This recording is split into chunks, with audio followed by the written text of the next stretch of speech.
y'all? It's your girl Sakina, and I'm back for another review. This is my review for the Real Housewives of Salt Lake City. This is season 2, episode 10. Let's get right into it, all right? So the episode picks up where it left off last week with the SWAT team coming to swoop Jen Shaw up, but she done fled the scene before they could arrive. So the girls are dealing with the aftermath of that. They're on the bus and everybody is making phone calls. So Whitney is on the phone with her husband and she thinks that Jen had been tipped off, which is why she left early. You got Heather, who's trying to figure out if she should reach out to Jen. Lisa told her, no, that's not a good idea. But she does it anyway. Of course, Jen didn't answer, so she sends her a text. Because Heather was like, what if she's on the run and she needs a heads up? She did get that heads up. That's why she's gone, sis. But this is a lot for them to process. You got Lisa on the phone with John. The SWAT team came to get Chad. Oh my gosh. I don't understand why she's so dramatic. Lisa is so dramatic, and it'd be like for no reason. You doing all of this and you're not even crying. Girl, simmer down. Now, all of the girls, of course, this is a big deal, so they're talking about it, but you got Jenny. She on the side and she's like, y'all, I mean, why y'all stressing about this? There's nothing that we can do about it. I understand why you're not invested like that because you don't know Jen. But these other girls, they do know Jen, and this is like, bitch, what the fuck? Just not the SWAT team, girl, what? They have a reason to be reacting the way that they're reacting, but y'all know how I feel about Jenny. I cannot stand her. Just all her commentary was just like, girl, shut the hell up. She was just getting on my nerves. Lisa calling all of her attorneys, and they just trying to figure all of this out. Meanwhile, Meredith is in Vail getting set up, and she toasting it with champagne glasses with the ladies down at the Airbnb. She don't know a thing, child. So the girls are trying to get down to the bottom of it. We learned that Jen's headquarters is in New York, so that's probably why the NYPD was there. Nobody really knows what she does for a living. They can't really pinpoint it. Even though Lisa has spent a lot of time with her, she said they really don't discuss her job like that. But she knows that it's kind of a gray area. Remember, Heather said that she had a podcast, that she talked to Jen about her career for an hour, and she still really had no idea. But y'all know Whitney, honey. She got her investigative hat on, so she in her bag. She said that Jen does lead generating. So she sells people's data to certain companies.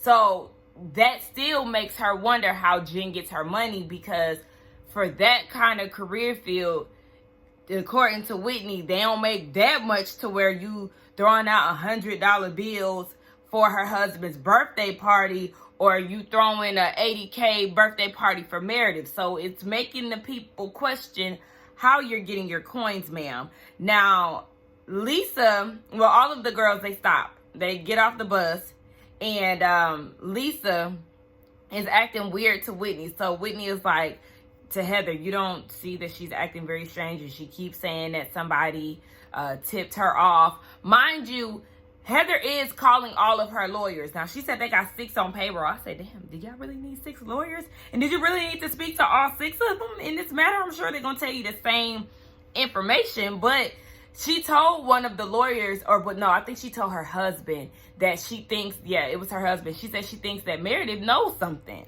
because of some things that had happened. So it's like, oh, okay. Well, at that point, I think all of our ears perked up, and we start, trying to figure out what Meredith knows, because now we want to know too.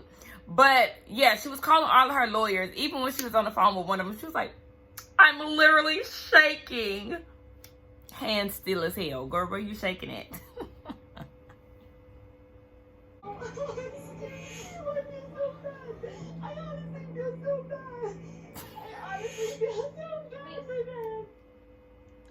Y'all, why is Lisa so dramatic? So they finally found out why Jen was being arrested, and it's for fraud and money laundering, right? So Heather is reading the article and she starts crying.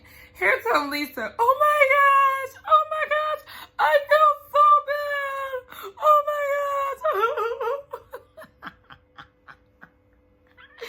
Bitch wanted to put her shades on because she knew damn well she was not about to produce any tears.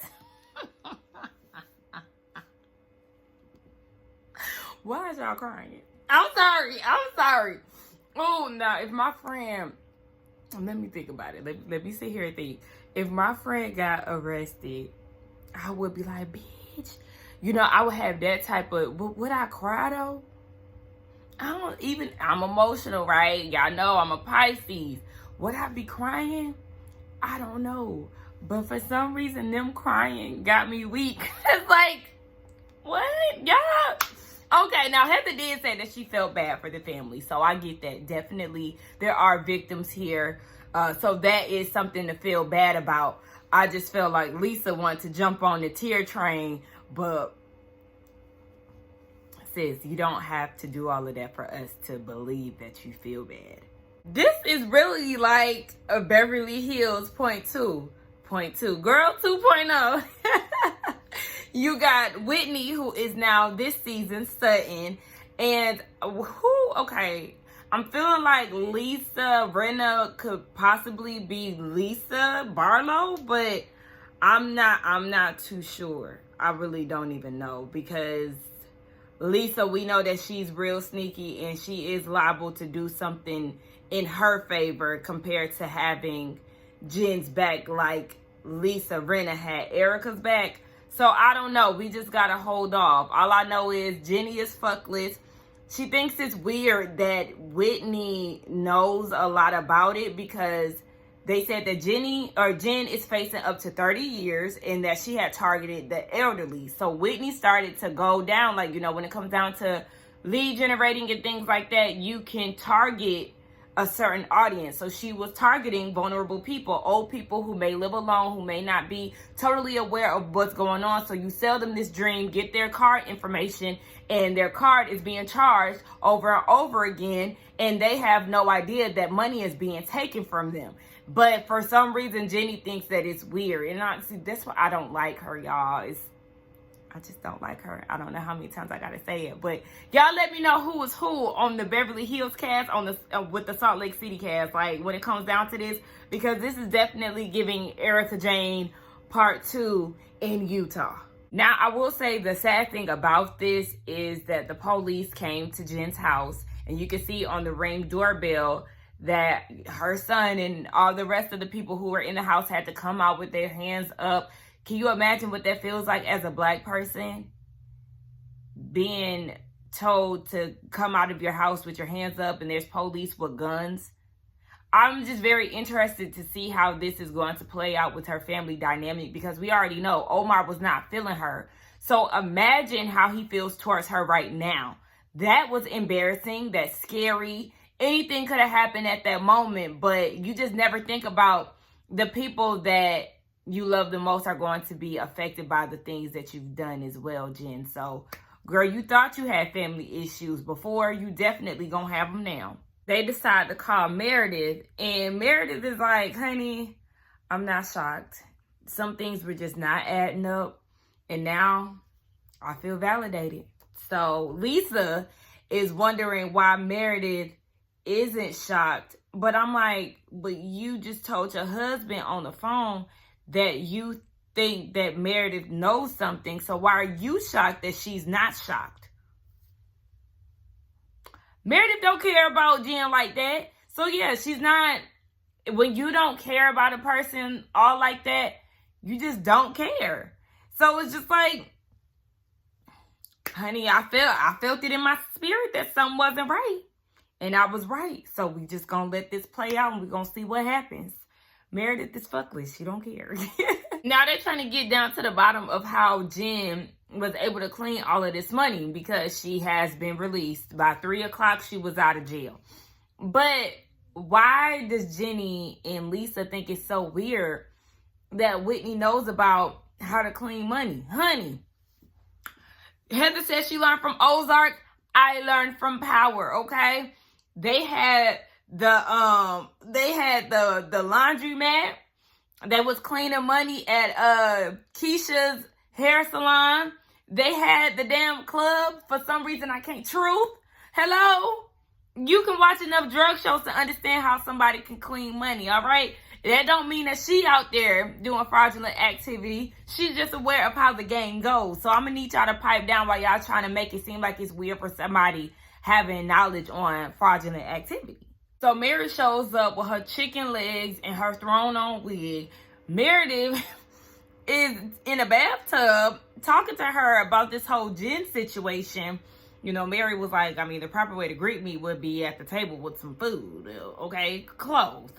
But listen, Meredith is living her best life. I promise you, she does not have a worry in the world, especially when it comes down to Jen Shah. Now, Meredith said that she been terrorized and judged or whatever she been from Jen Shah for 2 years now when it comes down to her family. So she doesn't care. She's not surprised. It is what it is. And Mary is like, you know, I have some type of compassion. I know that I've, you know, had my issues with Jen. But my thing is, once I figure out why you're in there, and it's because you're a thief and you've been stealing money from vulnerable, innocent people, what I'm feeling bad for? Like, for real. I cannot stand thieves. And I promise y'all, I would not feel bad for her. I would honestly be side-eyeing her because, bitch, what? If you'll steal from them, you'll steal from me. But I did watch this episode yesterday, and we're going to get into that a little bit more later. So speaking of Mary, they talking about her on the ride there, and Whitney is filling Jenny in on what happened down at the cooking class. Because remember, Jenny was not invited, and I'm glad that she wasn't. But here comes Jenny trying to sell this story again about how she's some kind of victim of Mary. And she said that she's confrontational, but Mary can't scream at her or tell her what to do. So when I hear the word confrontational, I think of a person that is always willing and ready to argue, ready to confront you on whatever it is, the situation at hand. But now that you're so confrontational and you like to insert yourself, as we see, now you want to try to tell people how to handle you once you insert yourself on some shit. Girl, stay out of people's business that don't got shit to do with you, Jenny. How about that? Then you wouldn't have to be so damn confrontational or play this victim role, which nobody is buying. So they get there. All the girls finally arrive, child. I don't know why they didn't. They better be flying back home and not driving back, because that's ridiculous. But they finally get there. Meredith's still in a bathtub. Then on top of that, she in Heather's bathtub. Girl, where was your bathtub at in your room? Did your room not come with a tub, girl? I'm confused. But, you know, she's carefree. And Heather is like, you would think with all this stuff going on with Jen, she would be glued to the TV. She does not care. And I would have that same energy. Well, listen, I would be like in the bath, but also checking my phone. Balance, okay? That's what I would have. But I admire her level of fucklessness, okay? So everybody goes to their rooms. They make their phone calls, of course, reporting back to their husbands. Did y'all see that Mary's name for Robert Sr. is Dad? I don't like that. But anyway, they all get together. Things are a little still awkward between Mary with Whitney. They really ain't saying too much, but whatever. They go downstairs to eat. All of that food look good, but we know I'm vegan, so I just feel like if they had a vegan platter of options, I would love that. But then they sit at the table and they start talking about what they all came to discuss, which is Jen. So Whitney said that somebody told her that the authorities had a ping on her cell phone and they arrested her on the side of the road. See, that's another thing that power has taught me, okay?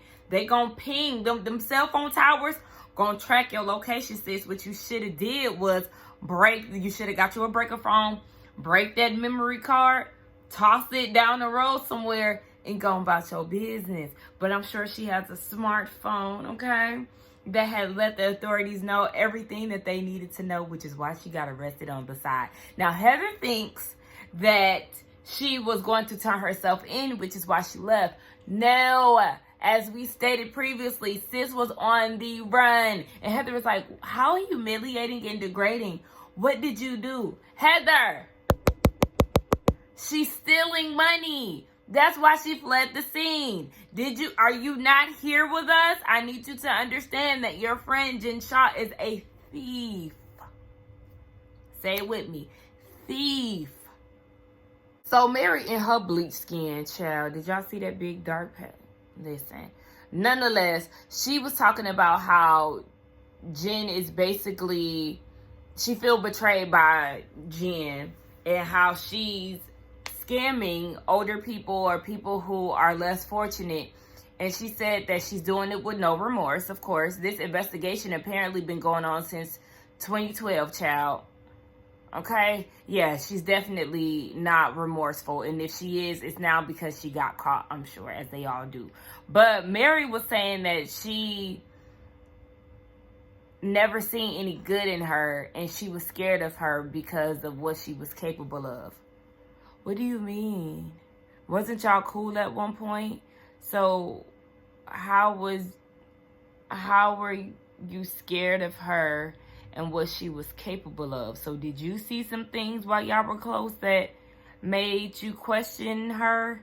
But then again, at the same time, there's some things about you, Miss Ma'am, that make people question you as well. So I'm not too sure what she meant about that. Y'all let me know. You were scared of what she was capable of. Well, that should have been a follow-up question. So what do you mean by that? Why were you scared of her? What do you know that made you unsure of what, or made you so sure of what she was capable of? And this is when shit get real, child. Because Meredith goes and tells them that there was an incident that happened back in September. Granted, I can't remember when all of this went down, so we just gonna say a few months ago.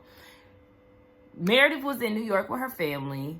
Jen blows her phone up. When she finally answered, she was like, oh, we good now. Like, I was trying to get into your store, but your manager reopened for us. Why are you going after hours anyway? That was like an instant alert for me. Okay, so you're in the store. They're shopping. The manager calls Meredith and was like, there was a clutch that was here that is now gone. So Meredith is like, okay, well, text Jen or text whoever to see, you know, if they borrowed it. So within a minute later, one of Jen's folks called and was like, oh yeah, I was borrowing it or something, they said, and they would bring it back tomorrow. So there's clear footage of that person leaving out with the clutch and then returning it back the next day. Now, Meredith is like, it wasn't Jen who stole it, but you never know because she could have orchestrated it. But the thing that bothered her so much is that she kept this person on her team knowing that this person stole from her store. The thing is, they got caught, so they tried to, you know, clean it up and bring it back the next day. But that's unacceptable. You're a thief, and you're also associated with thieves. This Shaw Squad, or whoever the hell you call them, your minions, they're all thieves as well. It's crazy. So then Meredith also says that one of her friends told her that Jen is flagged in the Louis Vuitton system because she always pays in cash. And you know, the girls, Lisa made a big deal about this, talking about, I'd rather have the feds come and get me before I be flagged in Louis Vuitton. Please. Anyway, yeah, that was an issue, and that's definitely something that will stick out to me. So then Heather shares how she got an Uber for Jen 2 days earlier, literally put her in the Uber. She went to go track her travel, and within like a half a mile or something, Jen got out of the Uber onto an intersection. So then Lisa's like, okay, well, when was this? This was Wednesday night around 11:30. Oh, okay. So now everybody looking like, girl, what do you know? What's going on, Lisa? What? She was like, I don't know, but I do want to check in with somebody to see if they met up with her. So then they're thinking, okay, well, is she cheating on Sharif? What's going on? And everybody keep asking her, like, what? If you know something, say it. But she says she don't know yet. She says she got to check in with somebody. So obviously she may have an idea, but I don't know what's going on. All I know is I can't wait until next week to figure out more of this Jen Shaw mess. We're going to get a scene with her. I don't know if she's talking to an attorney or a therapist. I don't know who she's talking to. I'm sure it's probably an attorney. But, bitch, you going down, you little thieving ass whore. Anyway, y'all let me know what y'all thought about this episode along with the review. I'm definitely tired. It's about 10 o'clock in the morning, and I'm about to take me a nap until it's time for me to go to work, honey. But let's get down in the comments and talk. Don't forget to like, comment, and subscribe to my channel, and I will see y'all in the next one. Bye.